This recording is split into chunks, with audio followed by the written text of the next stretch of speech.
Ladies and gentlemen, how are you all doing? Welcome back to another episode of Stories Around Azeroth with myself, the one and only Titans Creed, and as always, the most benevolent gnome this side of Mechagon, one Mr. Frazley Tastic. How are you doing, sir? I'm doing awesome. I am just feeling the love, and you make me want to jump for joy. Do some jumping jacks and then some squats and then eat a bean. Yes. If anybody doesn't know, Mr. Frazley, if you go and catch his streams over at twitch.tv/FrazleyS, he's added some new channel point incentives which you can get for watching his channel. They're a lot of fun. And I just set up a cat cam now. So. Oh, you've got a cat cam set up as well, have you? Bloody hell. Because I made a mistake. My cat did not want to eat the treat on camera. He's like, when I was pulling him up, and he was like, I don't want to eat the treat there. So I put it on the floor, and then like people said that they get ripped off on the points. I was like, okay, so I set up a cat cam. But yes, it's been another week of 8.3, ladies and gentlemen. Just when you thought things couldn't get any busier with everything we have to do, the race to world first is hit, which has been interesting. I haven't managed to catch as much as I did last time due to personal stuff, and I think I'm going to be more invested in it than Mr. Frazley here.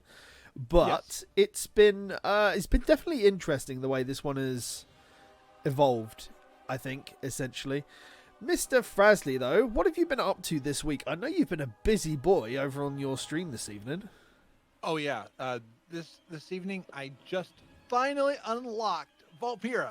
Nice. So I've been working on it for the longest time. If I had been faster, I could have outfoxed the reputation system, but I did not. So I've been working at it. But I finally tonight get the emissary up, which was up on Friday. I flipped around on the weekend, so I wasn't able to get it done yet. But I finally got it done. And Leowild, a great friend, donated the name Zato.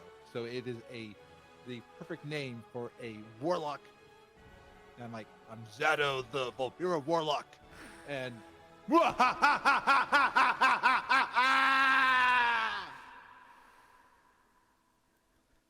okay, Demon Fox. Yeah. Oh man, how cool would a Valpyra Demon Hunter be? Ooh, that would be cool. With the glowing eyes and the... I mean, because we now have Death Knights with all the races. Yeah. Come on, Blizzard. Can you give us Demon Hunters as all the other ones? That would be just so amazing. I think it would be really cool. I mean, they'd have to obviously change they'd just have to input another starting area. I guess if it ever makes sense, they'll do it, just like how they've brought back for Shadowlands, Bolvar and everything else, and redone it for all the allied races. So we'll see. Who knows? It might happen down the line. It might not. Hopefully it will do. I mean, with everything having to level from 1, it makes zero sense for all classes not to have stuff. It doesn't make any sense that all races still can't be monks either, but okay. Imagine a gnome demon hunter version of Illidan called like Gilligan. I'm still waiting for gnome druids and paladins, to be fair. Yeah, I am too. You know, maybe they're there and you just can't see them. I mean, because we think that maybe they're already there, or maybe those tiny little things that we kill somewhere. Maybe they're those. I was waiting for where this story was gonna go. I had a thought, I'll be and honest. then I lost it. It was on a past episode of Frazlecast that we talked about where gnome druids are, and I totally lost the joke. Sorry, something was playing that I don't know why it was playing. Yeah, so I'll tell you what. How about you talk us through some of the Valpyra stuff? Because I've obviously done this a while ago. So how did you find the Valpyra unlocking chain? Like, because now that you've done this, I'd like to talk to you about it as well. So first of all, you tell me, and tell the live chat with us, how you found the quest. I thought it was cool going back to some of the other zones, and at first, Bane seems like a jerk. He's like, "Well, you're welcome in our city, but you can't join our faction." in chat we were kind of talking about this, and in a way, he's just saying that because he's taken over as war chief, he doesn't, or at least chieftain, he doesn't know about the resources because we're trying to regroup. We're trying to figure out who we are as a horde, and we're being taxed a lot of different areas in the horde. So the Volpira do a really cool thing. They said, okay, we're going to try to figure out what is the horde struggling with it, and they go different places. They find it, and I love the callbacks, things like going back to Legion, going back to Cataclysm, and even going back to BFA. So it was fun that they called back to those, and I enjoyed it. I like that it wasn't as long as, I think the Lightforged Draenei quest, that one was long. Tepartos! That one. Yeah, no, the Lightforged Draenei did feel long. What I wanna get your opinion on is, how do you feel that this quest came across compared to the Mechanome one? Because the Mechanome one, to me, felt like it was just tying up a storyline end, essentially, with the Mechanomes and Mechatalk. Whereas this one actually feels more like you're doing something to help the Volpira get into the Horde, and you see that the Horde, even though it's past its problems and everything else, there are still parts of the Horde, you know, that is just running day to day and everything else, and it feels like it's still a turning machine, and the Volpira are earning their way into the Horde, you know, which is, you know, quite different, where it's just like, you know, you're helping the whatever faction do their own thing, and then they just, for part of it, just get accepted into the Horde, you know? Like, so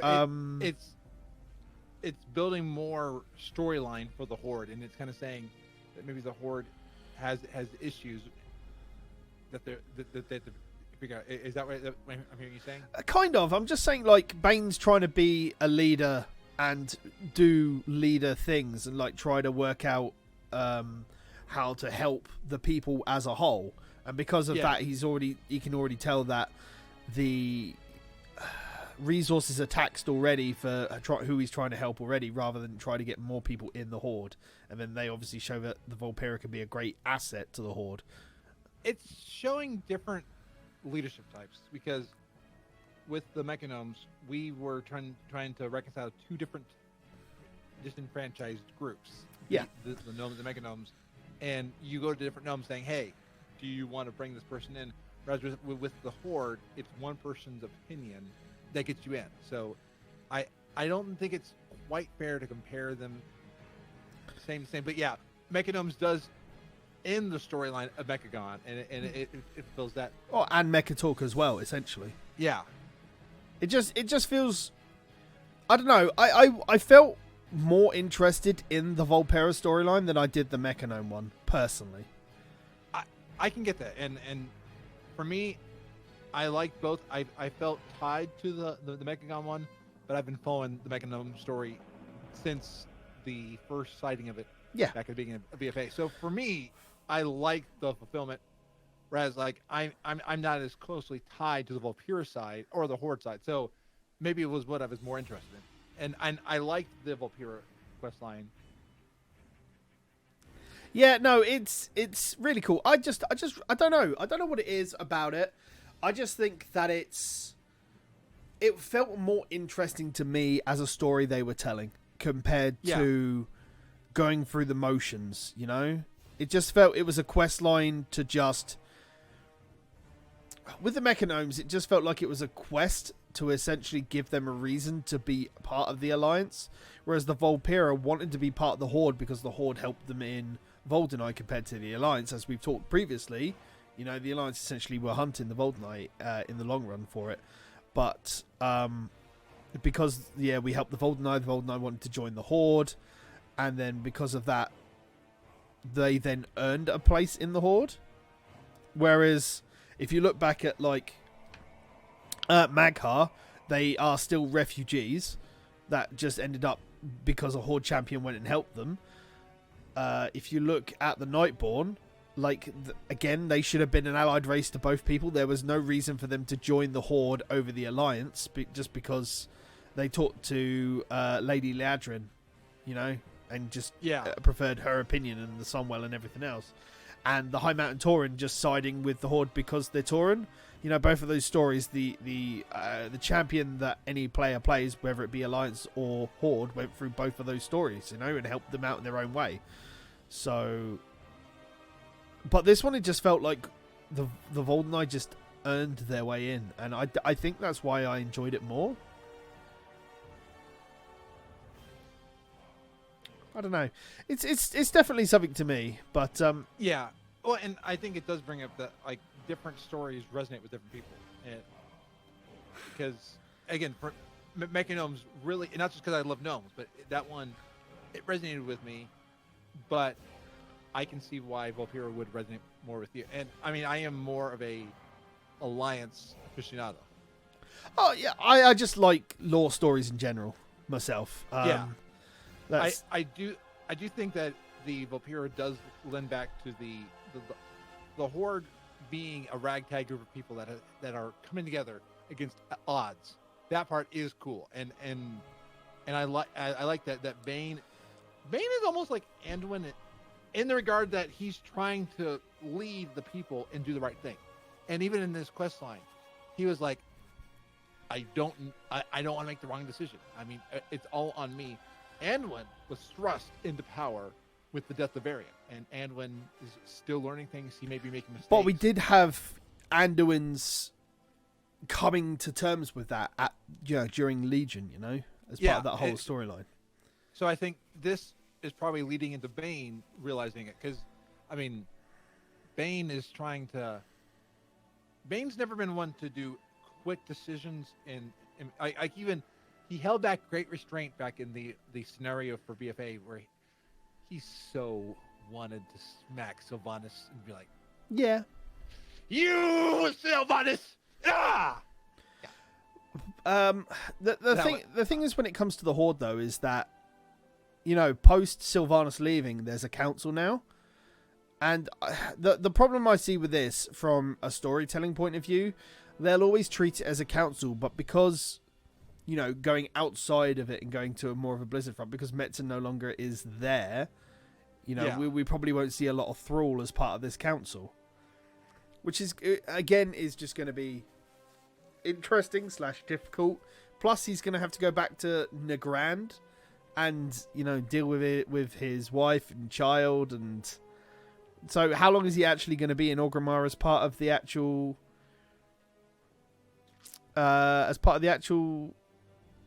council? God, words are escaping me this evening. So it's also good. It's good that Thrall is going to be stepping back, because the Horde has to be under new leadership. I mean, they've lost Sylvanas, they lost Vol'jin, and Thrall.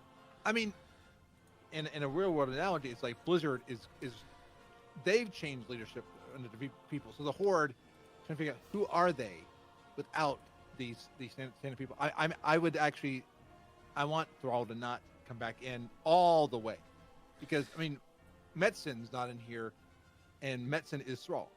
Yeah, his life is Thrall. I want to see what we can do. I'm enjoying seeing Anduin. I'm enjoying seeing Anduin wrestling with it. I'm enjoying seeing this is a new alliance in a way. He's learned from his dad, but we're trying to see where does it go from here, and I want to see where the Horde goes from here. Yeah, I think a lot of we'll have a lot of time to see where the Horde will go in the direction, and I think when that story comes with Shadowlands, I think that's going to be where the story is going to come in, you know, more than anything else. Like, where the Horde will go, and if there'll be specific stories regarding certain things. Will we see a specific leader talk to one of the spirits or anything else, you know? Yeah, and I still see Bane being the one that puts aside factional differences. Before Sylvanas cut down the communication line, Bane was talking with Anduin. I could see if Bane is the new person. I know Blizzard has said on the surface that we're having our factional divide.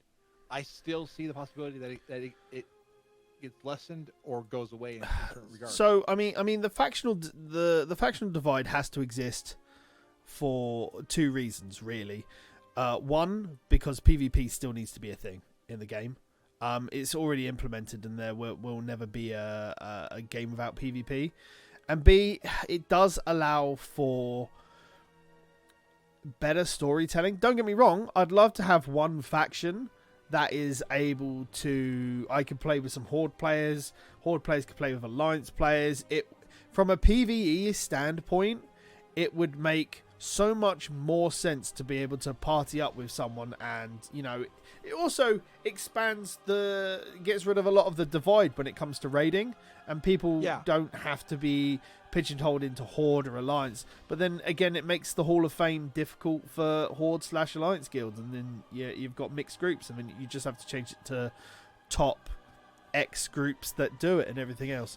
So one thing I do want to ask you is, how did you find, after you made your Volpera, because I love that character screen. The sunset over Voldunai is just really, really nice. Oh yeah. How did you find the intro video for them and starting up in Orgrimmar? I like it, and it going from the perspective of you're going to make a name for yourself. You're going to explore. I like the nomadic feel of the Volpera. That they're just out to try to do the best and be the best. I think they have one of the better heritage armors as well. Oh yes. Oh, I mean, Worgen looks good. Get rid of the shoulders. How dare you? How dare you, sir? The Worgen heritage armor does not look good. I like it. It looks better in game than it does on any still shot.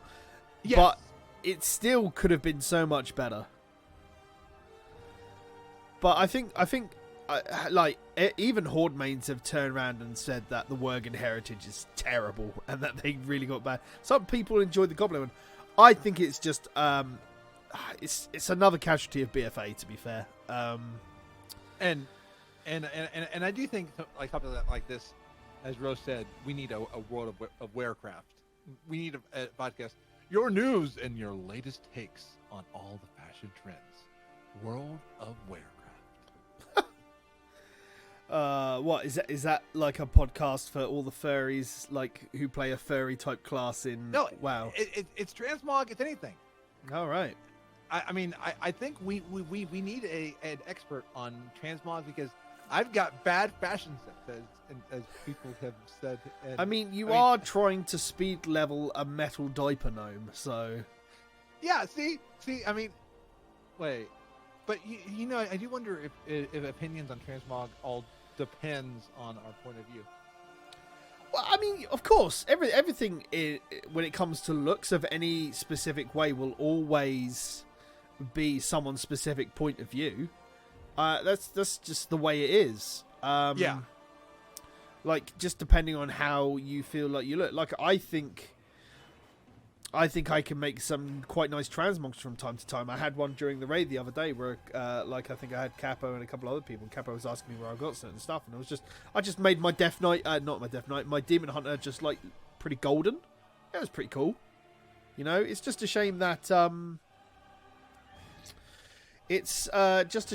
sometimes when there's any sort of transformation effect, there's no carryover for how the actual transmog looks. Then that's I think that's kind of why the Worgen one looks as bad as it does. I feel like it's modeled specifically for the human model rather than the Worgen model.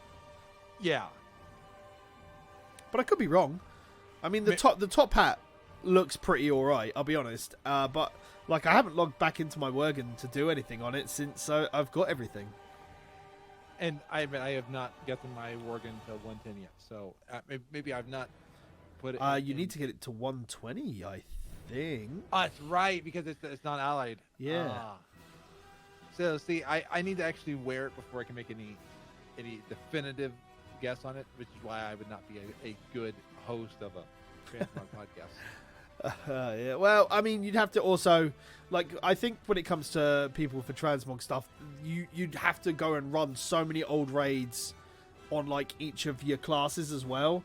every week just to try and get your transmog drops. Yeah. It's So, I mean, so bad. I did win Trial Style as a gnome with gears. Oh, well done. I haven't even attempted the Trial of Style yet, I'll be honest. The next one's up, I think, in March, I believe. Yeah, I'll have a look soon. It's all good.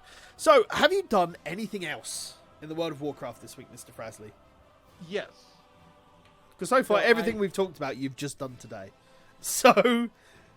I did do the horrific visions, but I did the mistake of I need to do the secondary boss to get my upgrades. Oh, the corrupted area. You're up to the corrupted areas to beat. Okay, fair enough.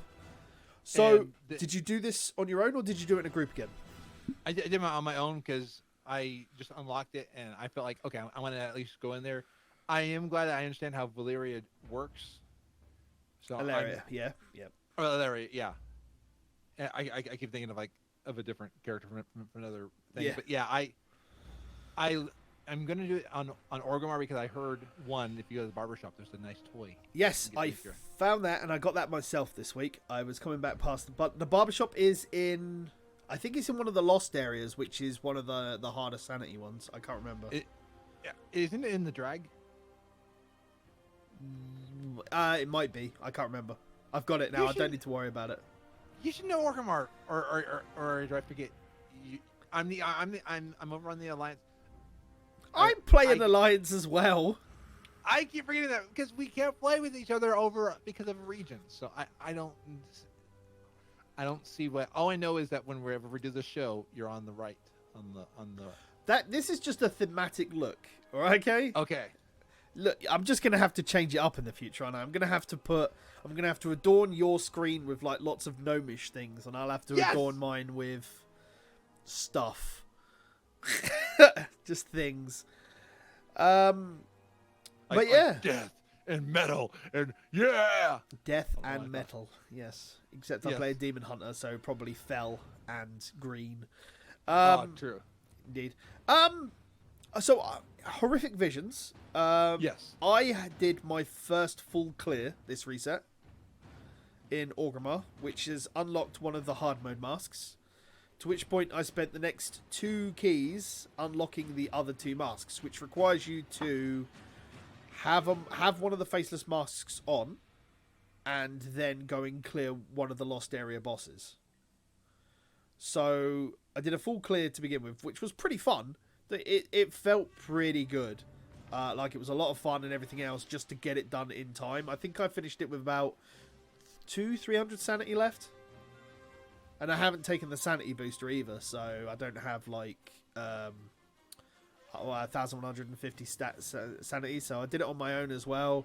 I just looked at a decent AoE tactic to take, and like not tactic, but AoE build, and just felt more comfortable pulling bigger packs and just AoEing them down. The biggest problem I have is because I'm trying to act too fast, I still get caught out by one of the mechanics where on the lost area where you go to either of the lost areas this reset, basically what can happen, your screen will shimmer purple, and then basically like you'll get surrounded by mirror images of yourself, and if you hit one of those then you get disorientated, but there's a gap you can run out. So I keep getting hit by that and disorientating myself for like 4 seconds while I'm in the middle of combat, and it's not pleasant. But otherwise, like, the faceless masks all do something interesting. Like, the first one you get for doing a full clear is it will cut your sanity in half. Oh. So you have 500 sanity to do anything. So basically I did a 2-wing faceless mask clear to get a second mask, which basically this mask you can... Every time you move, it leaves a void zone behind, which drains your sanity if you're standing in it. Interesting. And so the one I really get... Sorry, after you. So you really got to be mindful of where you are. And does that go away? Yeah, they do fade out after time. But it's like a minute or so that they'll be there for. So you've just got to be careful. Like in stuff like Thrall or something else like that, you have to just be mindful, because you got to remember that every other boss that you clear as well, you've got the additional bosses stuff as well. So there's a bit a bit silly stuff. But when you get the Void Zone mask isn't a problem. The other mask that you get from Orgrimmar this week is when you beat Rexxar and Thrall. And the Rexxar mask basically increases all sanity damage that you take by like 300%. So like a normal tick that you would get for like 25 sanity or something else will tick for like 75, 100 sanity. And it takes a lot. It takes a lot out of you. So you got to be really careful. Now, there are a couple of achievements linked to horrific masks. So there's an achievement for unlocking all 5 masks for a start. But there's a couple of achievements that are noted to do a whole clear. So first of all, the item level drops that you can get from your end chest will increase, but you've got to do a full clear with any mask, and then you got to do a full clear with 2 masks and everything else.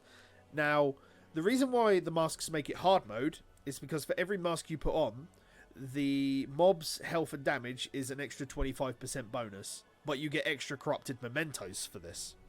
So you can basically, if you're good, you can farm up your research faster, or you can, like, once you've got your research, you can then save up for the rewards, because you need to have completed the entirety of the research before you can get the cloak transmog and the mount and I think a pet. I'm not sure. But they're a lot of fun. It was definitely interesting going with like half sanity. It felt harder. But there's also, I believe there's a title that you can get called the Faceless One for doing a full clear on your own with all 5 masks activated. Ooh. So I'm gonna quickly look up what the masks do quickly. But yeah, I'm really looking forward to seeing what Stormwind's gonna be like. Like, I've got better gear as well, which is really interesting, because it makes a lot of difference sometimes. Because if you've got a higher gear level, you're not going to worry about that 25% extra health or damage, because you're just going to chunk through it. Because, and this is the thing I felt quite a lot when it's come to horrific visions. Like, when I'm doing it solo, I feel like it's so very easy to break through a lot of stuff, but I'm a higher item level than yourself. Like, I'm a heroic raider, essentially. So I have a heroic raider item level. And but when I do it in a group, I can definitely feel mobs going down slower, because they've got 125% extra health for each person in there.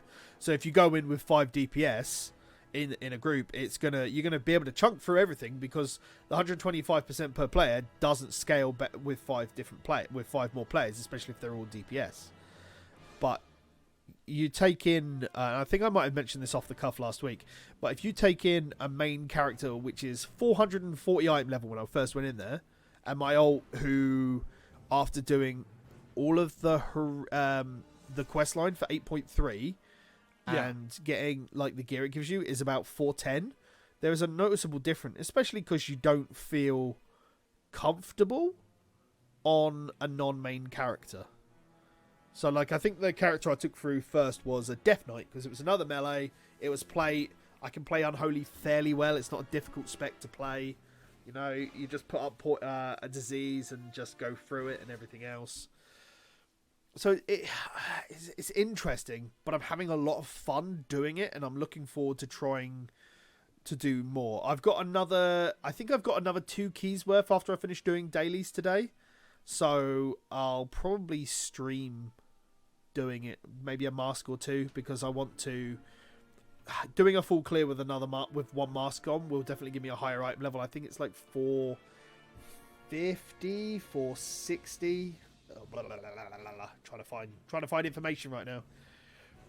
But it's so weird sometimes, you know. It's very interesting. Right, here we go. So first of all, the faceless masks. So one thing to note, Frazley, if you do a full clear of a zone with any of the faceless masks on, you get the faceless mask as a transmog reward. Oh. So it looks like it's a squid face kind of. So they're pretty cool on its own. But so the faceless mask of the Long Night, which is the first one you get for doing the full clear of a horrific vision. So that one reduces maximum sanity by 50%. So the two you can get from Orgrimmar this week is the Faceless Mask of the Burned Bridge, which causes void zones to spawn in your path and drain sanity if you stand them, which is the one I told you. Then the other one you can get is the Faceless Mask of Daredevil, which is all sanity drain is caused by creatures increased by 400%. Sorry. So when you're against Rexar, that's really horrible because he spawns beasts which charge at you, and every time they hit you, you lose 15 sanity normally. So 100% is you're going to lose 60 sanity every time they hit you. Yikes. Yeah. So the two you can get from Stormwind will be the Faceless Mask of the Pain. So each area will consist of 2 madnesses instead of 1. So that's the starting that's corrupted, that's lost. So you'll get 2 different ones, but each zone always has like a selection of 3. I don't think that's too horrible. I think that'll probably be one of the ones that most people will be able to do a lot of clears with. Yeah. As their first one. And then there's Faceless Mask of the Dark Imagination, which is while below 50% sanity, occasionally an enemy of the void will spawn and attack you. Now, I don't know what that means. I have no idea what that means right now. I mean, to me, that is things like a extra ad or something like that. Yeah. I mean, maybe. I mean, do you have to kill the ad? Can you just stun it and kite it, root it, just keep it away and then it will despawn? Like, that would be an interesting thing that you if you can't kill it, it's there and it's just like extra. Ooh. So if I do a full clear with the mask this week, I'll get a 450 bit of gear, which isn't too horrible. I mean, it goes up by 5 item levels for each mask, which, unless you can get 5 masks on farm, that's about 470. But this feels like, with the right mask setup, you could probably, like, I think I could do the Void Zone, the Pained one, maybe the below 50% sanity one. I could possibly do those as a 3 mask clear, but for the first clear of every week, I could get a 460 bit of gear if I could clear that on my own. You know, nice. that's not horrible. That's on par with my gear that I have at the moment. So there's lots of other rewards as well you can get. Like, so obviously if you get through the Depths of Vision, which is the meta for the horrific visions, so which is doing the most horrific vision of Orgrimmar, which I forget which that is. I forget what that achievement is. Give me a second. It's so the most horrific visions when Stormwind is finally defeated by Orgrimmar. Oh, that's. I believe it's complete. You've got to do Orgrimmar and Stormwind in a single visit with all 5 masks on. How do you go from Orgrimmar to Stormwind? No, like, there's 2 separate achievements. Okay. So so in 1 week you get the most horrific vision of Stormwind, and then the following week you get most horrific vision of Orgrimmar. But you've also got to have Unwavering Resolve, and you've got to have We Have the Technology. And Unwavering Resolve is for, I'm going to just tell you right now. Oh, it's having your cloak rank at 15. Okay. Now, I believe that once you get it to rank, I believe it's 12, which is quite a few weeks yet, because we're only up to rank 8 this week, aren't we, as a maximum? So there's at least another 4 weeks away, but I think you need to start doing lost areas then. And, I mean, I believe from next week, rank 9, it requires at least 2 clears with the corrupted areas, because you need to do both, because you need 4 pages next week. And what is a corrupted area versus a lost area? So you've got your basic area, you've got the corrupted area, which will take Orgrimmar as an example. That'll be the Garona area, and it will be the Zekan area. Now, What happens is you get a different madness, but it also drains more sanity than the base area in Orgrimmar. Now, they're kind of like where Thrall is like the easy area.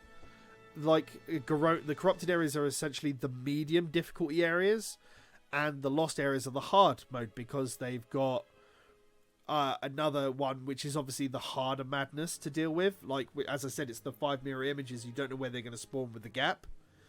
And that it drains even more sanity per tick as well, which is obviously reduced down by your level of your cloak. So, for example, if I wanted to, I would just do 2 normal clears next week if I felt comfortable, or I'd do it with a mask on if I really want the mementos, because it costs like 3,300 to get my next step in the research. But I'm going to need to do 2 runs with 2 side clears in order to get those. So, and then that's going to, the next week after that is 6, and the week after that is 8. But then I believe the final week after that, we need to do lost areas for rank 12 and above. So we're now getting to the point where, because they've buffed the visions, the ability to buy the key so much, like if you do your dailies every day, and I mean just the dailies, not worrying about the events and everything else, do the dailies and doing your cash and everything else, you can probably get somewhere between 4 to 5 keys a week, which is better than just 3 to 4. You know, so you got because I'm gonna have 5 keys tonight, and that's 5 days on the EU reset with another 2 days to farm some more. But I'm only gonna get 3,000 plus whatever the dailies can work out, which I think is another. I think it's another like close to 1,000 per day. So I could end up halfway towards a key and have another 3 keys on launch. You know, because it's just on Wednesday. So I'll have more than enough keys to do it, but it's going to get to the point where if I want a rank 15 cloak as a priority, that I'll need to start keeping keys in my bag.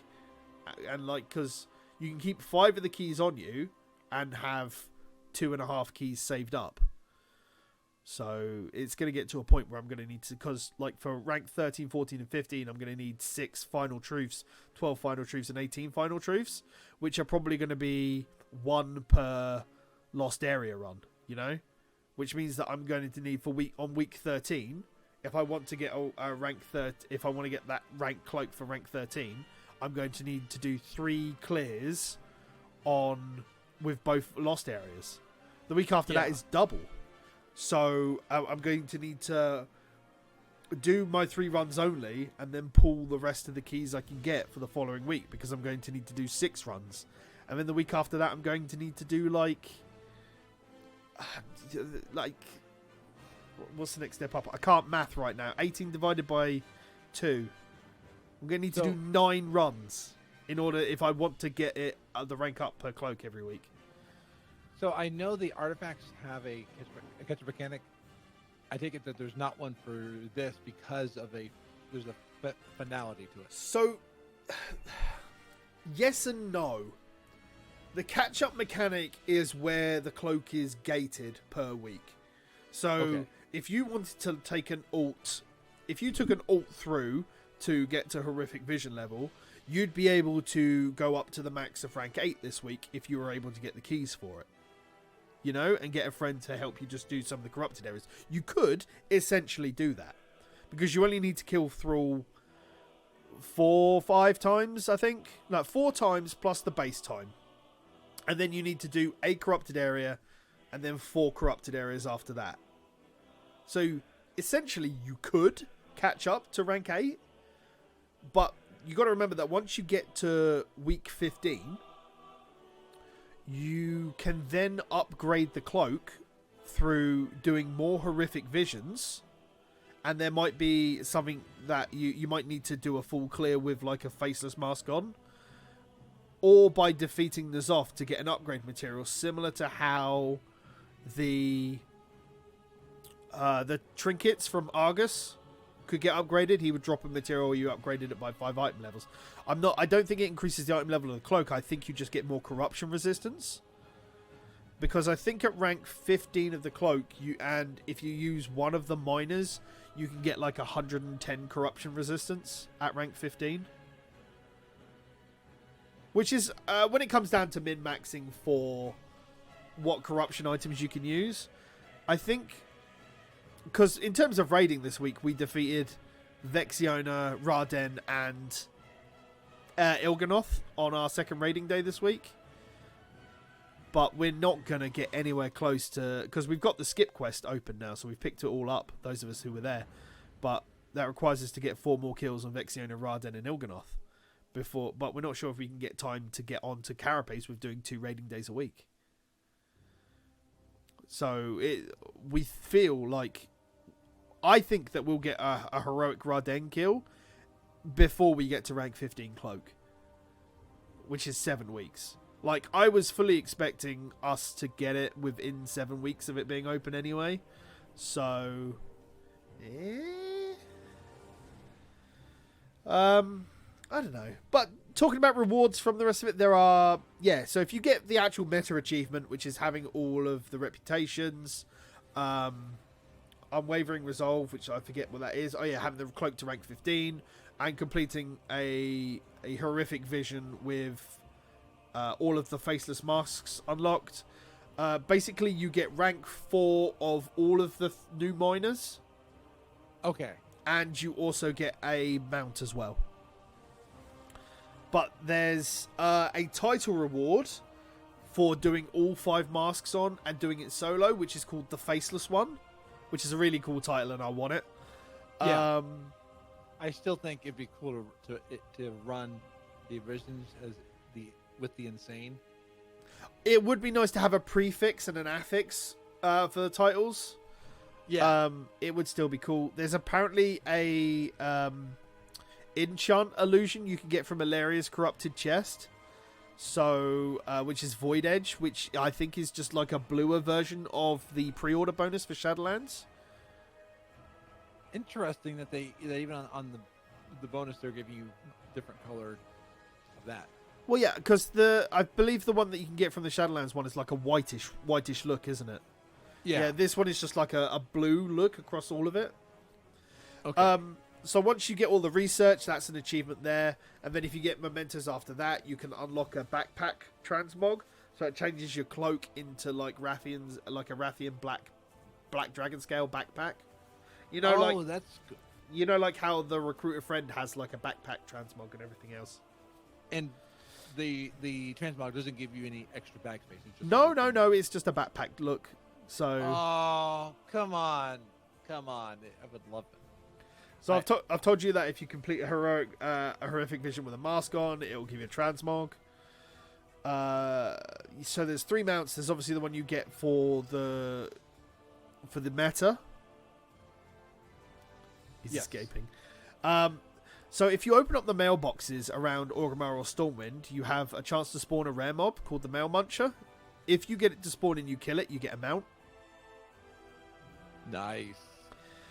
I need to go for some of these secrets in there because those would be awesome. Yep. And obviously, if you get all of the research done and you pay Rathian 100,000 mementos, you can get a bug mount as well. And then there's loads of pets that are just available from just like killing chests and that. So if you do both the 5 mask clears of Stormwind and Orgrimmar, you can get a pet called Reek, which is like a little abomination, like faceless, like flesh mutation thing. There's Anomalous, which is like a void glob with all the eyes in it. I got that this week. Nice.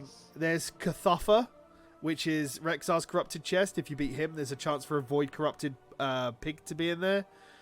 There's a Void Scarred Cat, which if you defeat Ilaria, you got a chance for it to be in there. A Void Scarred Hare if you beat Umbric in the Mage Quarter. A Void Scarred Pup for defeating Thrall. I've got that one this week. There's a Void Scarred Rat if you do the Dwarven District. There's a Void Scarred Toad when you help Rakan. And then there's like loads of toys as well. So, yeah. So really good for working towards the toy achievements. There's achievements there. I think a lot of this is going to come by just as people get gear later on down the line and everything else.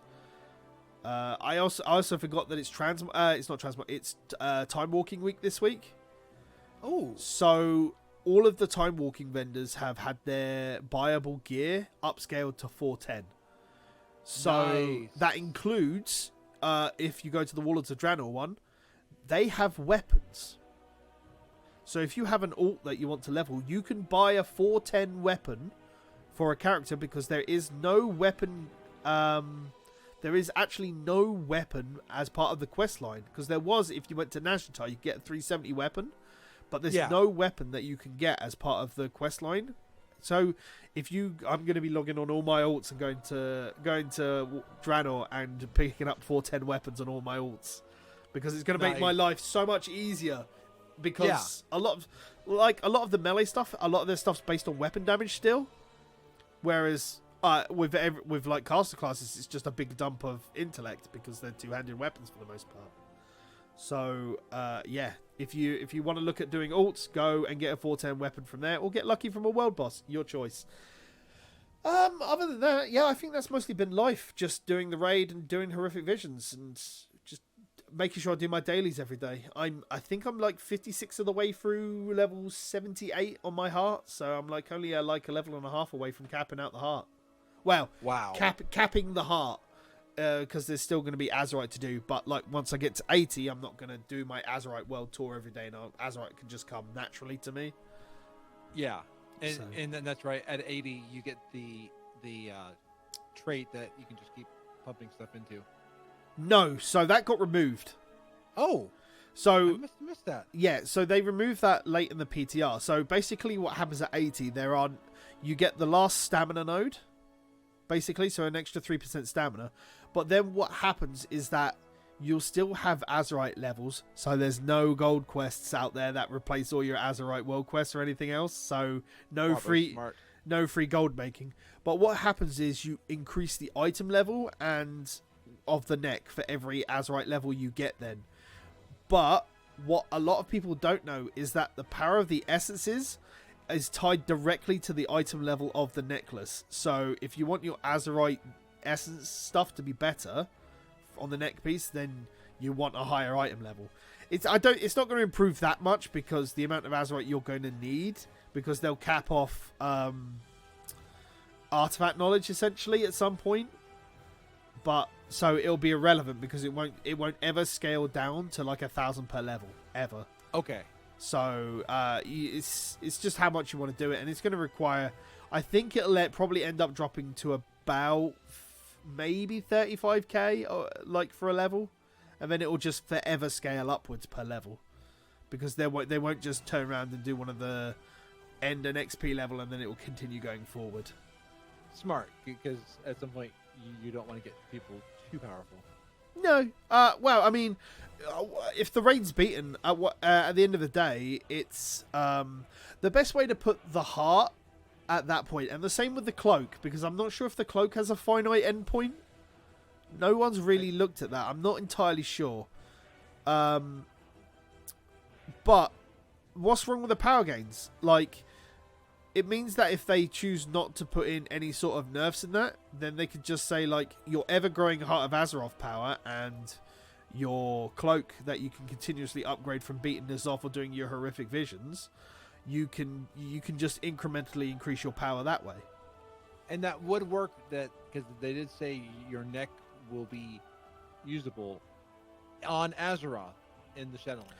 Yeah, so it's basically not going to work forward with any future content, but it'll just be like any legendary weapon that you've ever picked up in the past. So basically, I have a friend a rogue friend in my guild, and he basically has a time walking set up for every time walking thing. So if you were going to do a Cataclysm one, he would equip the Dragon Soul daggers, and his damage will be miles and miles ahead of everything else. Now, don't get me wrong, he's a really good player, but because of the way that time walking works, if you have the appropriate gear, you will do more damage than if you just walked in from current gear and get scaled down. Okay. So he has a time walking set for everything. And wow. when we go back to, so like he'll equip his Mr. Pandaria cloak for Mr. Pandaria time walking. Like if we eventually get BFA time walking, he'll have a legendary cloak which will be at whatever cap level that is, corrupted gear. He'll have his neck piece at whatever level that's going to be, and then it's because nobody else is gonna, like, you're not going to think about it. 2-3 expansions down the line and they bring in BFA, you're not going to think, oh, I've got my Heart of Azeroth in the bank, I'll go equip it. Yeah. You don't think about it, do you? You just hit that Q button and you go. Yeah. And wow, that's so weird to think of, like, BFA time walking, but I mean that makes sense. We're probably gonna get Legion time walking next expansion, maybe. Yeah. Or the expansion after. I think having it next expansion makes a lot of sense. It varies up. I still want them to just. I still want them to make it a permanent thing that we can just queue for, especially with the way that dungeons are probably going to be working. Instead of having like each drop down bar, just let us just queue for a dungeon. Yeah. I'm enjoying that when I'm going through on alt. It's nice just being able to do a lot of the other dungeon, and yeah, I would love to.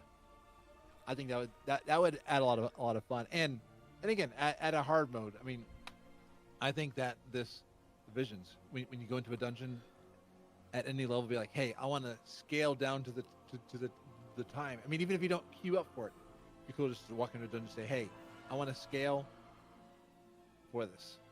It would be really good. I feel like we've talked a lot about what we've done this week, really. I think Horrific Visions took a bit of a turn there. And yeah. Definitely talking about the storyline telling as well. Other than like my mechanism's at 49. So, I mean, I'm doing a lot of leveling of like the Volpyra and the Mechanom. Partly because I enjoy it.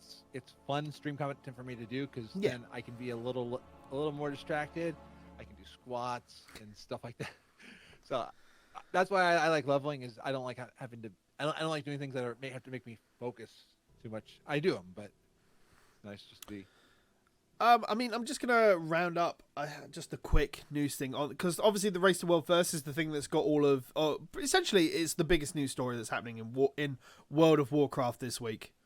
Yeah, World of Warcraft is the biggest news story. Mr. Frazley obviously isn't as in tune with it as I am, but it's taken a very different turn this week. So obviously the normal US and EU time differences happened, and then the Asia time differences happened as well. The first couple of days were really interesting. Limit has obviously taken the US lead for pretty much all of it. They've had a good couple of days lead. They had so much of a lead that they decided to go and do their heroic splits for the week, but because Method on the EU side has been so far behind Limit, they spent all of their time trying to play catch up, and so because they've been trying to do things so fast, they haven't been putting margin into effect, because sometimes it's a lot easier to take something a little bit slower and, you know, make sure you're doing something correctly, and because they've been just trying to hammer through quickly, it seems they've just taken like double the amount of pull attempts. So now and I think when one of the Asian guilds, like once the Asian servers went up, they immediately went to like 7 out of 12, like pretty quickly. Wow. Yeah, like within the first day they went straight up to 7 out of 12. And so both Limit and Method are on. They're both on the Zoth at the moment, but Limit is ahead. There's a secret mythic scene as well. I say there's a secret mythic part of the boss fight. Limit has definitely been in and out of it and seen it and everything else. And I'm not sure where Method's got to, but we're now at the interesting point, because this is essentially the same thing that happened during Desire Law, where Limit were ahead because of the time difference. Method caught up and then Method overtook. But Limit have felt really, really comfortable. It's really interesting to see somebody else be ahead. Yeah. But my biggest problem with this is that the biggest argument the community will say in general is that if Method lose, then the biggest thing is going to be, well, it'd be different if it was global patch and global reset. You know? Which it's another thing I'll come on to very briefly, because then you've got to think, if that's the reason, then those Asian guilds that power through and get to 7 out of 12, what are they going to be like on a global release schedule? You know? Oh, yeah. But the thing is that if Method wins, everybody goes, lol W, Method were a day behind and they caught up and they won. You know? So there's a win. You're damned if you do and a damned if you don't situation. Personally, I believe that everybody should stop this bickering amongst themselves. Limit and Method and everybody who's on this bleeding edge mythic push, like everybody that takes part as part of the Race for World First, hell, I'd say just mythic raiders in general that do any sort of bleeding edge content these days are so much better than the rest of us casual PvE players. And I don't understand why people latch onto these guys and go, lol, You know? Yeah, I'm not at all. There's nothing to laugh at. They have skill level. I mean, I it's like watching some of the pro teams we have. They go through so much, and imagine the mental stress that they're going through. That they've got to get this because you've got backers. You've got the world watching you. I mean, in a way, there's no one that's. I mean, I'm not a mythic raider, but there's no one that's like rooting me if I do or don't get this. Whereas them, there's people that are expecting them. I mean, that would be. Let's have our own race, Frazley. We'll both level a character from 1 to 120. We'll race it and we'll see who can do it first. On stream, we'll do a 24-hour stream for charity or something, Frazley. Okay, and I can do it. We'll do it. Maybe this will be the way I do Iron Man. Iron Man racing. And just like how when I played Warcraft 3 versus with Michael, I got a feeling the person to my left is going to win. Other side. Oh, the person to my left is going to win. It's reversed when I'm looking at it. Yeah, no, I know. But I saw you pointing like that way, whereas it's that way. Oh. Over there is Scooby-Doo. So Scooby-Doo. See, a lot of this has led to... Because obviously BFA is the first time that we've actually had or was it Legion? One of these two expansions, either Legion or BFA, had a global release. Because normally it was, lol, EU gets it first, we launch at London midnight, and then the US has to wait for midnight on their Monday to Tuesday. It was BFA for the expansion release, and then patches have gone back. So, the rumor on the street is that Blizzard want to go forward with doing a global patch and a global reset cycle, so that everybody's on the same page. And where I think they're working on is they are using Classic as a test bed for the tech of it, because they could be. They've released the phases of Classic globally. And I got a feeling that they're trying to see what happens with it, because there's a lot more that goes in technically to make it global. And I could see them probably doing behind the scenes stuff. I think there'll still be some time parity with it. I think the best way that they could possibly ever do it would be everybody gets a release on their Tuesday. So obviously Asia would still get it first, but it will still work on their daily quest reset cycle. So 8 a.m. server time is when quests reset. So everybody will get that patch release on that Tuesday, but it will all happen at 8 a.m. on their day, you know?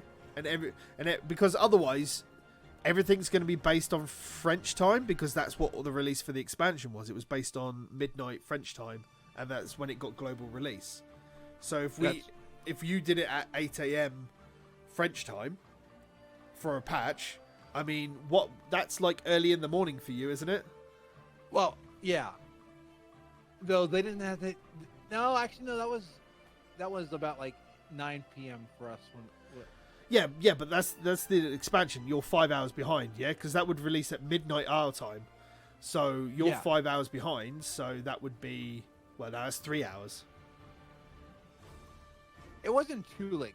I remember I remember watching a podcast as we were playing. There was a podcast that was doing a live show while we were playing BFA at the launch, and Legion and BFA had an interesting thing with their expansion deck. The servers never went down. That was cool. That it just automatically. The servers were fine throughout BFA.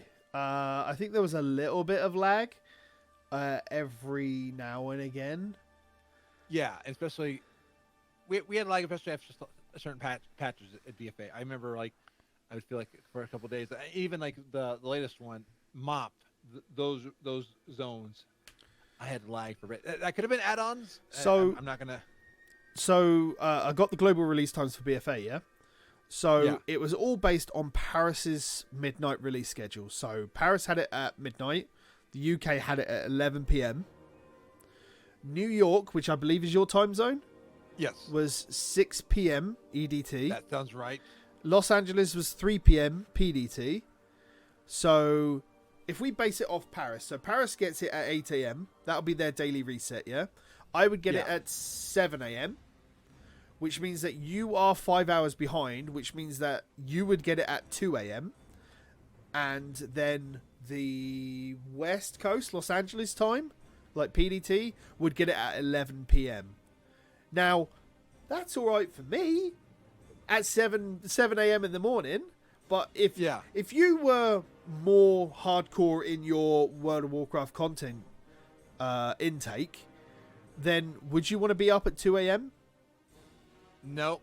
No. I'm a zombie. And, man, I had friends who stayed up for about 24 hours with BFA doing it. Oh, I and did some that of them as well. I didn't do that. And if Shadowlands does the same thing, sorry, 11 or 12, I'm going to bed. You mean you don't want to do a story around Azeroth live stream, Mr. Frazley, where you and I just go through and do leveling on our own thing? Oh, we can. Just know that I'm going to go to sleep at some point. But as soon as I wake up again, we can. So you cover all night. I think BFA took me about 7-8 hours, I think, to get from 110 to 120. Because I really remember going out for a Subway sandwich at like 8 a.m. when it opened, and then coming back and having a sandwich on stream and just playing through and doing like end game stuff, like finishing off Drustfire and everything else. I feel like it took me a lot longer, but then I wasn't going whole hog on it. I mean, I think I was taking my time with it a little bit, but with Shadowlands, I'm going to want to get to 60 soon. Yeah, that already sounds weird to me. I know. I'll be honest. But almost at 130, I was like, no, 60. So yeah, but if they went to a patch release cycle like that, then obviously think about it from a Mythic Raider point of view. Yeah, so all of those Mythic Raiders on America, if they continue to do it from American time, would be up at 2 a.m. to get started, which is hell. I can only imagine that's hell, because a lot of the Mythic teams have moved forward to, we'll do our grind during the day and we'll sleep at night and we'll have a normal modicum raiding cycle, you know? We'll still go ham, we'll still go hell for leather, and we'll sleep at night, you know? Yeah. Whereas I think if you have your patch cycle, the problem is that anytime they turn around and go, we'll reset, everybody will have a reset on the same day of the week, everybody will have their patch release at the same time. The problem then becomes that you still have a time advantage on anyone who gets their patch at 8 a.m. first, you know? Yeah. So, like, essentially, Japan, Asia would get their patch first. They would start before EU. Yes, there wouldn't be 24 hours. There'd only be a few hours in between. Like 7 hours, I think, is the time difference. But at that point, 7 hours is a lot easier to catch up in 24, you know? It feels... Yeah. It definitely would feel a lot more even. But then it puts America on the back foot, because not only are they 7 hours behind EU, they're 14 hours behind Asia. But then it'd be interesting to see how the Asian guilds do at the forefront. I think the only realistic way they could do it is to pick a time zone and then release globally like that. I think that might be the only way. But then it means that everybody can play for their world first. It means that everybody has the fair point to see cutscenes at their own leisure at the same time, instead of everybody that's not America having to wait 24 hours and to dodge spoilers. Yeah. I mean, it's the internet. You're going to have to dodge spoilers wherever you are in the world, but... Oh, yeah.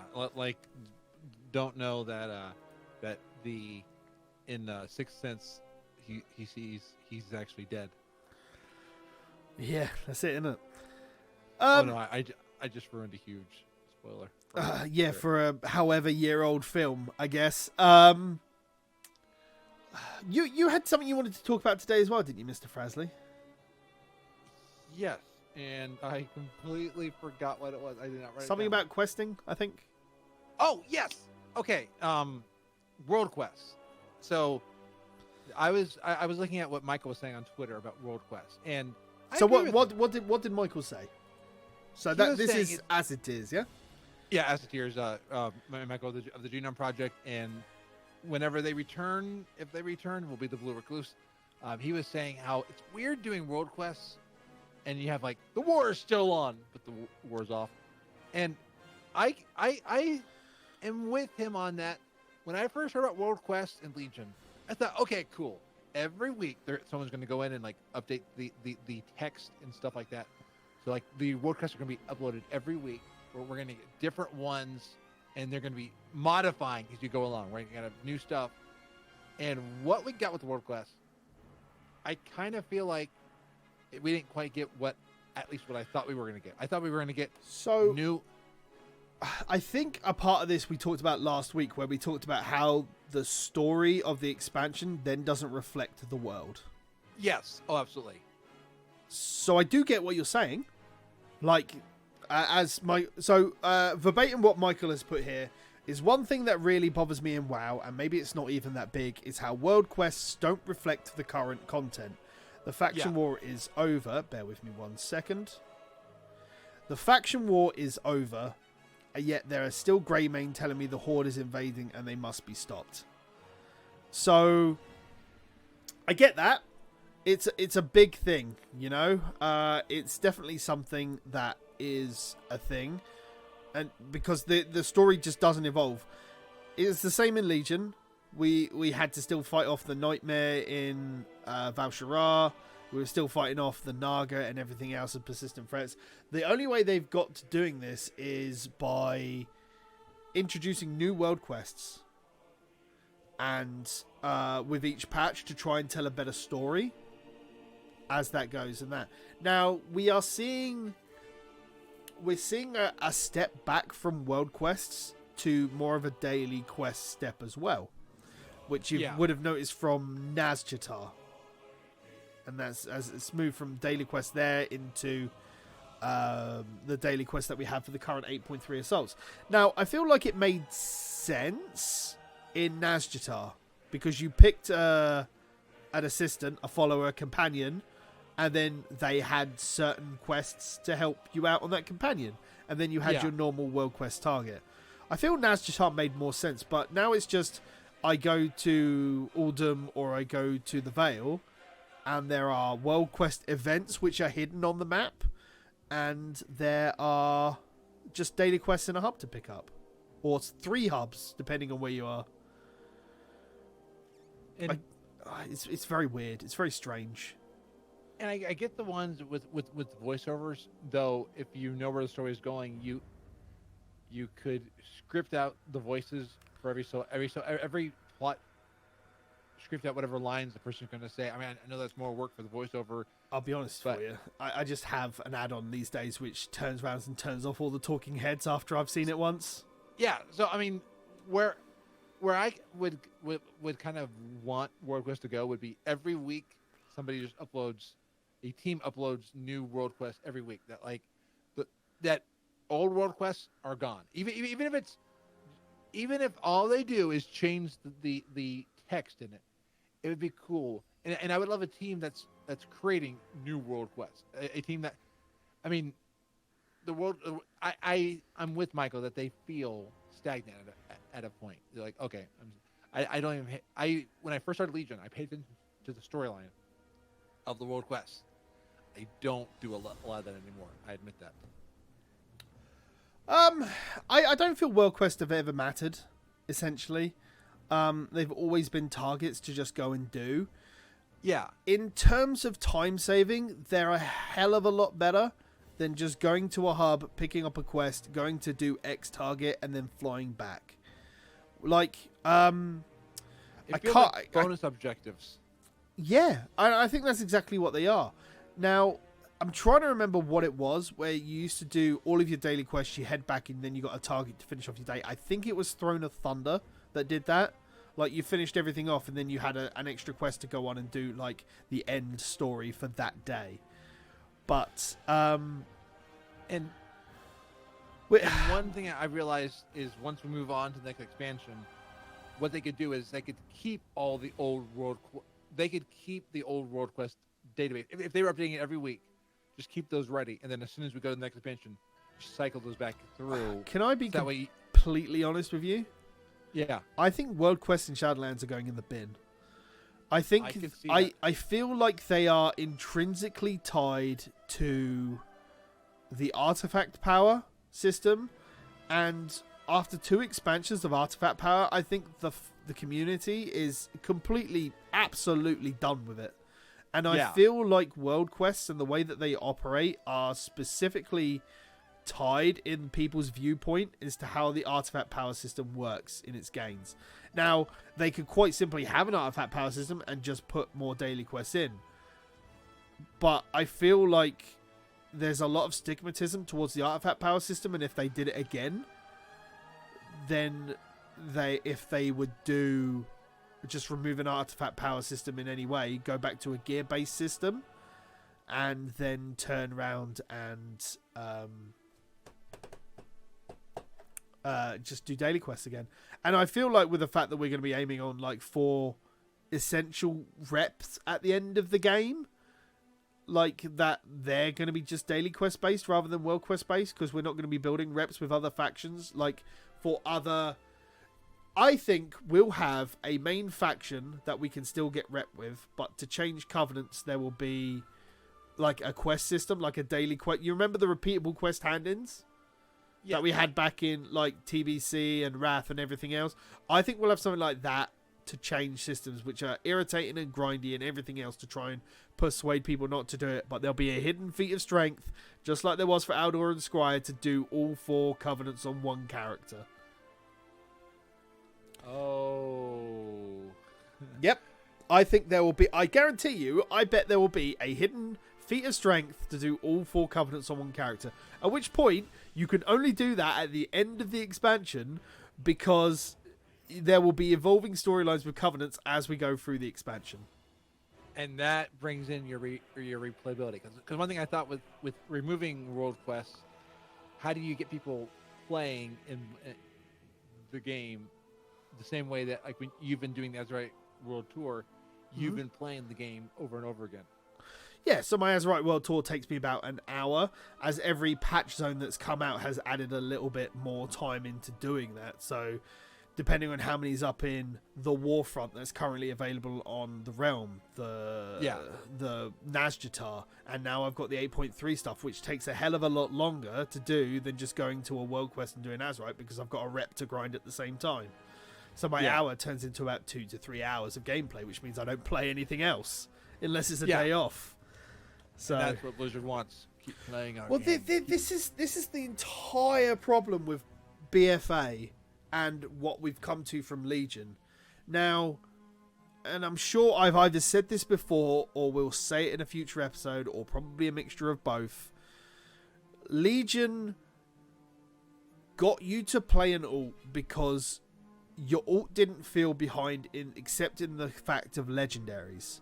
And you never really played it to get a legendary, because unless, like, there are some people who played enough to get legendaries as drops, and they played ults in a raid format. That's fine. Got nothing against that. Yeah. But with the way that the class war system worked and the way that the artifact power was gained, because the artifact power scaled so much, you could do a quick catch up.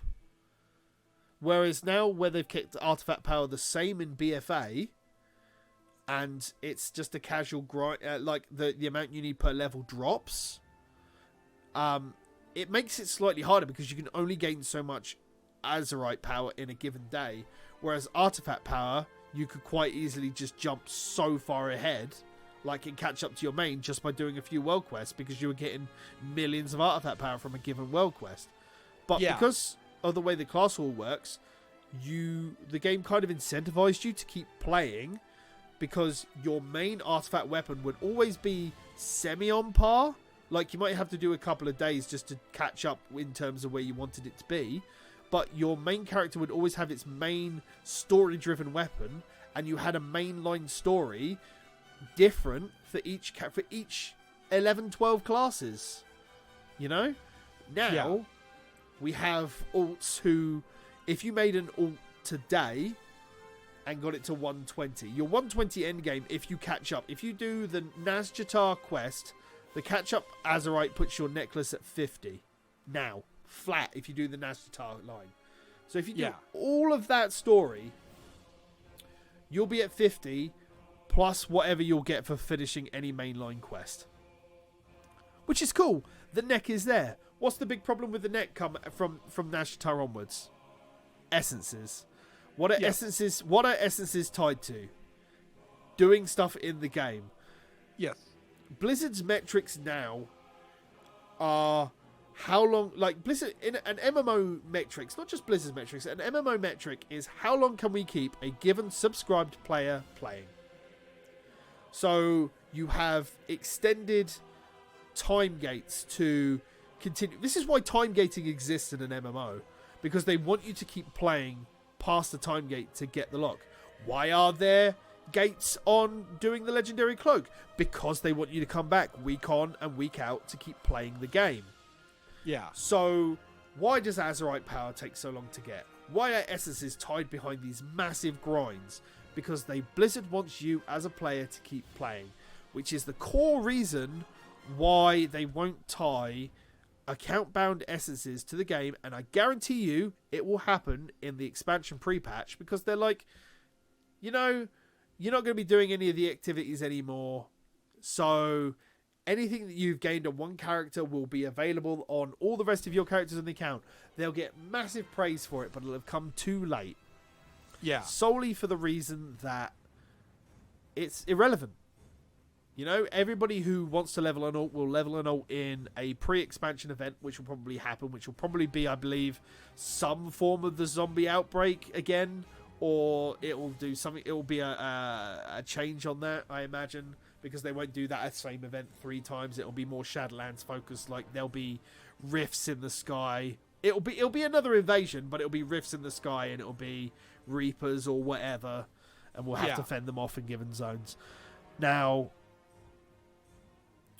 the metric that you'll have in the pre-event will be how long can we keep the player playing. They're not going to be raiding anymore. They'll notice a big drop off once people have finished raiding, because there's nothing to do unless you want to do your Mythic Plus 15s to get your titles and your mounts, because they put that in for this expansion to try and keep people playing. Yes, this sounds very cynical, but unfortunately, it's the way that business works. Yeah. Blizzard wants you to keep playing their game that you pay a subscription for. How do Blizzard do that? They put in artificial time gates to keep you playing to see what happens. You know? They might put in there might be a hidden quest that's locked in the game, that's locked behind a time thing that you can only see once X week unlocks. There might be a story, because there are some of the cutscenes are now locked behind completing a gate in an instance. Blizzard have worked out how to hide it. That's why the Rathian cinematic was to open the carapace of Ny'alotha was hidden, and no one found it. No one found it. And then the first time we saw it is when the I believe it was Strawberry Puppy Kisses, I believe the guild that the player from Wowhead goes to. Like, because the Wowhead guys got, like, World First Normal or something, and they got to the Carapace and they saw that cutscene and beat us off first, so they got all of those cutscenes. I didn't even realize that they had a cutscene on there. Yeah, no, so there's a cutscene when you get to the Carapace and it opens now. There's that cutscene was not data mined. Which I am glad that there's stuff that we don't know ahead of time. Because it was sad that even before everything that we saw the end of the raid cutscene before anybody ever cleared it. Yeah, and well, we saw one of them. We saw the in-game characters cinematic. We didn't see the actual cinematic, which was the Lord of the Rings homage type thing. But we don't know. There might be stuff in there that might be tied into. They could have a worldwide cinematic, or event, or quest, like tied in to if someone beats Ny'alotha on Mythic. That would be cool, and have like the world change. Be like... Well, exactly like how everybody's world changed when, anybody's realm changed the first time anybody beat Gul'dan in the Nighthold. because you didn't have to beat that yourself. One group had to beat Gul'dan in the Nighthold on any difficulty, normal or heroic, for everybody to see Argus in the sky. Oh, I thought that was that wasn't personal. That was tied to your realm.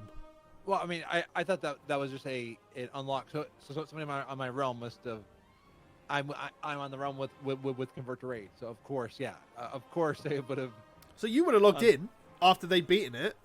Yeah, you could have logged in day 2, and you would see, why is there a massive planet in the sky? If you didn't keep on top of the cutscenes, which you probably do, for the most part. Yes, sometimes when it's right in your face and somebody links it. But yeah, Blizzard's intrinsic. They don't care that you'll pay $9.99 and not play their game. They've got their metrics are based on how long a given player is playing, which is why if you look at Warlords of Draenor, Blizzard's metrics were like, everybody's playing. There's multiple billions of characters that are just popping up and they're leveled, they're max level. This is great news. We got the numbers. What are they doing? Oh, they're all sitting in the garrisons. Oh, why are they sitting in the garrisons? Well, these characters are just logging in and they're doing their board missions because we're offering so much money for it. And that's why there was a massive change in how that system worked in Legion.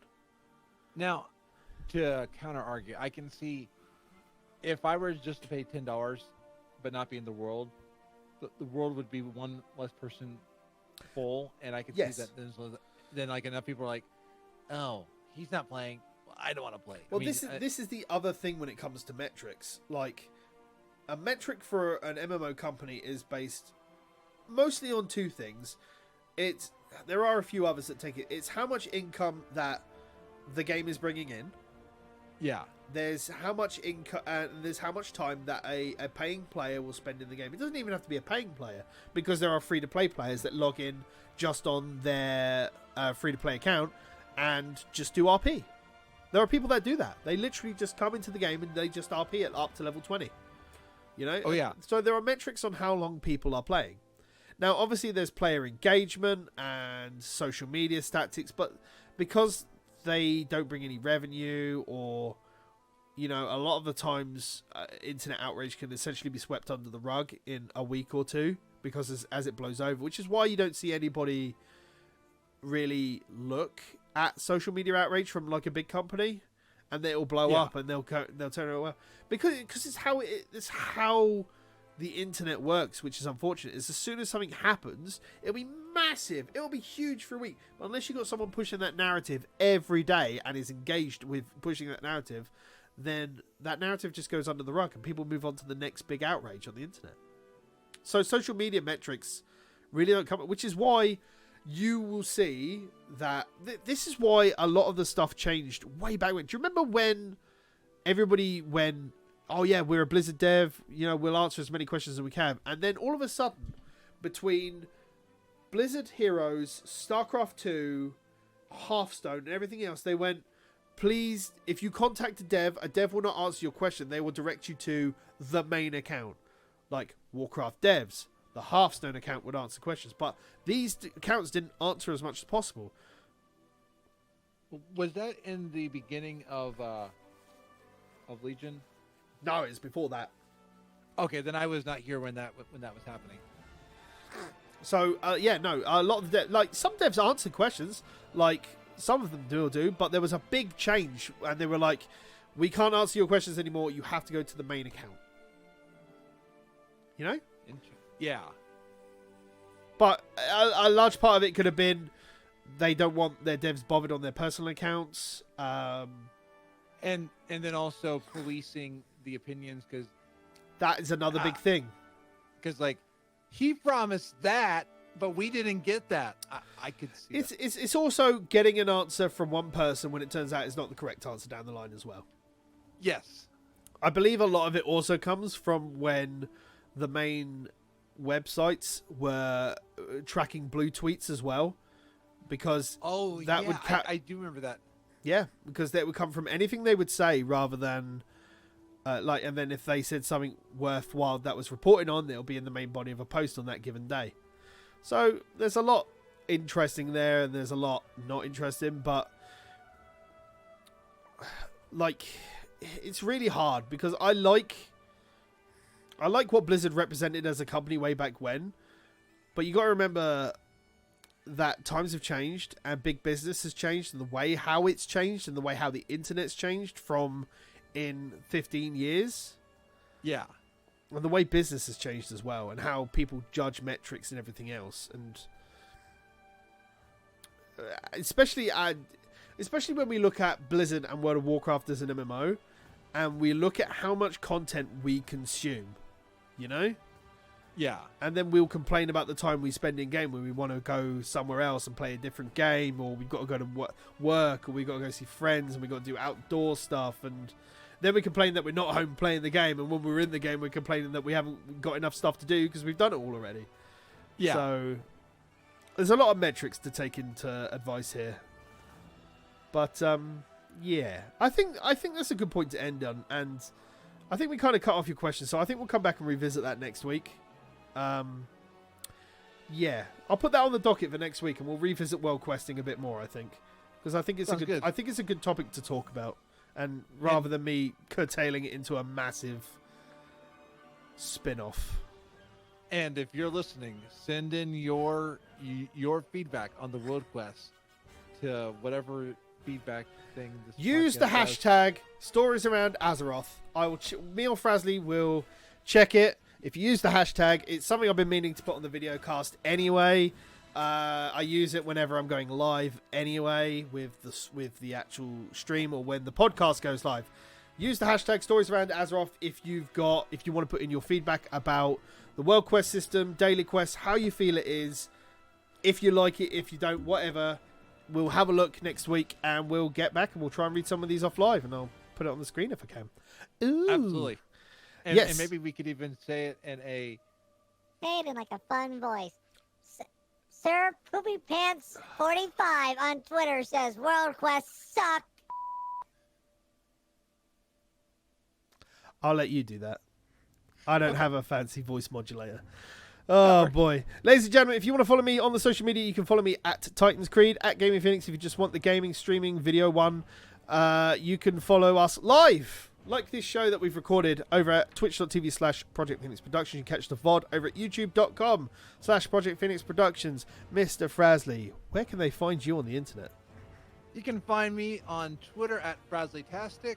Find me every week talking with people around Azeroth at gnomepodcast.com.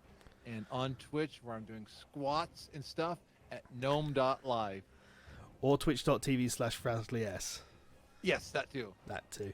Ladies and gentlemen, thank you once again. Thank you to the live chat for joining us. As always, your input and questions and conversations that we see every week are invaluable. If you haven't managed to join us live, leaving a comment on YouTube or on the podcast feed is absolutely welcome as well, when they go up live on a Wednesday morning at 10:30 a.m. in the UK, and that's 5 hours earlier for the East Coast, and even earlier on the West Coast, and 7 hours ahead if you're over in Asia. Regardless, thank you very much for joining us once again for another episode of Stories Around Azeroth, ladies and gentlemen, and as Mr. Frazley always likes to say, be awesome.